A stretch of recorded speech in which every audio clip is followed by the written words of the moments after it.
Madam President, it is customary when rising in support of legislation to speak in gracious terms about the opportunity to vote for the legislation in question. This is a good day for the Senate. The American people can be proud. This bill represents legislating at its very best. That's what we say. I've said it in the past myself many times. But while I will soon join the majority, though maybe not the necessary supermajority, of our colleagues voting to take up the Pain-Capable Unborn Child Protection Act, Madam President, it is a tragedy that we should have to.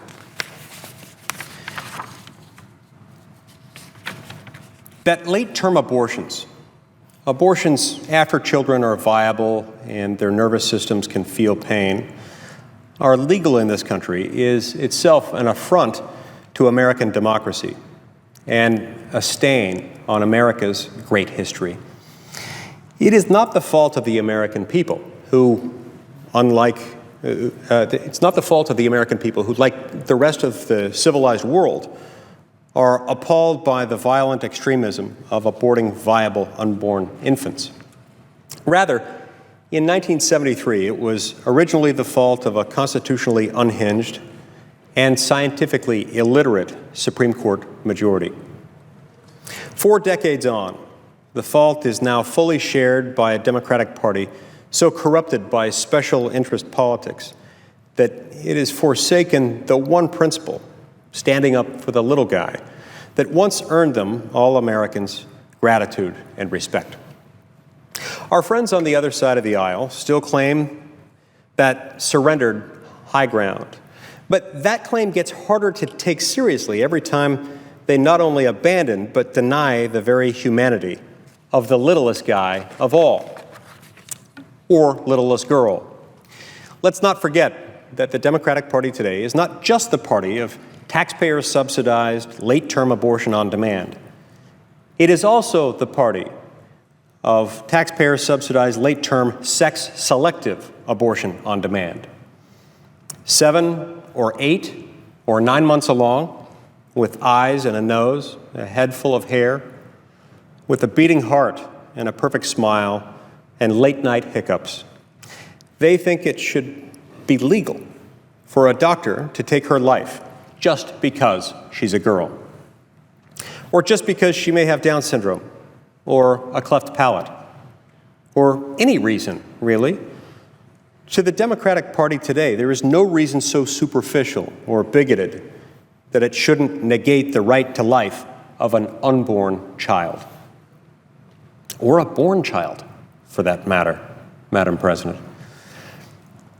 As was confirmed by the recently released video testimony of abortion industry insiders, some abortion clinics funded by the federal government, kill infants that have been born alive. There's a word for that, and it isn't health care.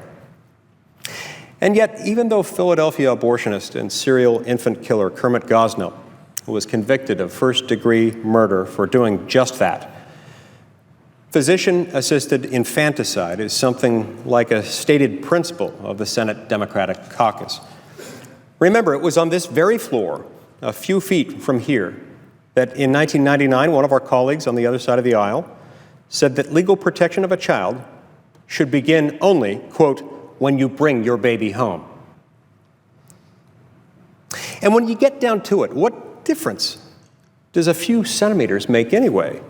And why should it be legal to kill a perfectly healthy 8-month-old, 6-pound little girl right here, and illegal to kill her over here? After all, abortion is not the first peculiar institution that has arbitrarily dehumanized certain Americans based on geography, especially with such a high progressive principle at stake. As a Supreme Court justice, of all people, put it in a 2009 interview with the New York Times, describing the social, political, and moral attitudes that led to the Supreme Court's decision in Roe versus Wade, quote, "Frankly, I had thought that at the time Roe was decided, there was a concern about population growth, and particularly growth in populations that we don't want to have too many of," close quote. As chilling as that sounds, and one certainly must wonder which populations liberals wanted to cull, to me the most important part of that statement is not the hint toward genetic cleansing at the end. Rather, it's the word frankly at the beginning. That was a window into the soul of abortion extremism. And we see it again and again and again. On the rare occasions when we hear abortion advocates speaking frankly, it terrifies us, and duly so. The conspirators exposed in the Center for Medical Progress videos are only the most recent example. Watch the videos. Listen to what they say, and pay attention to how they say it. In their detached, dehumanizing euphemisms and stomach-turning humor, they speak not like fairy tale monsters, but the real thing.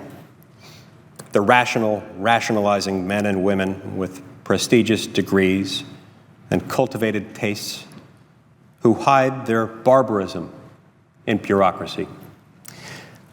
But we can rest assured, Madam President, there will be no such talk here today.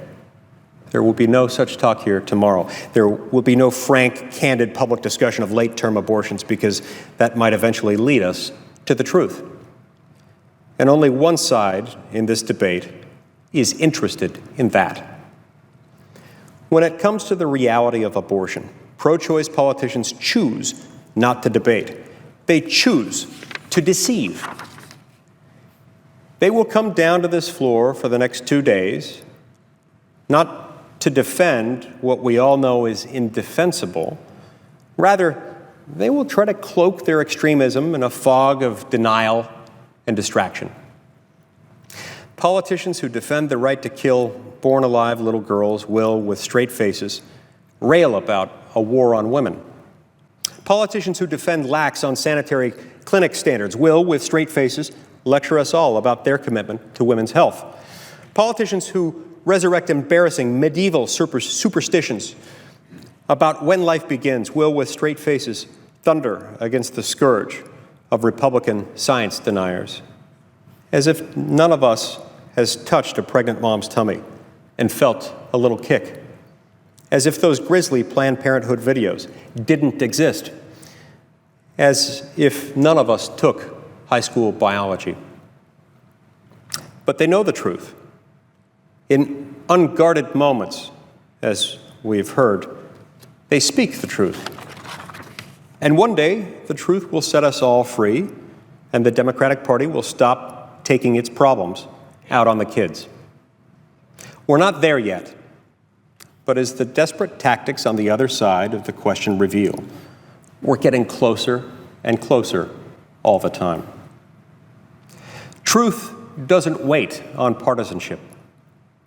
And the truth is, a ban on late-term abortions after 5 months should be the law of our land.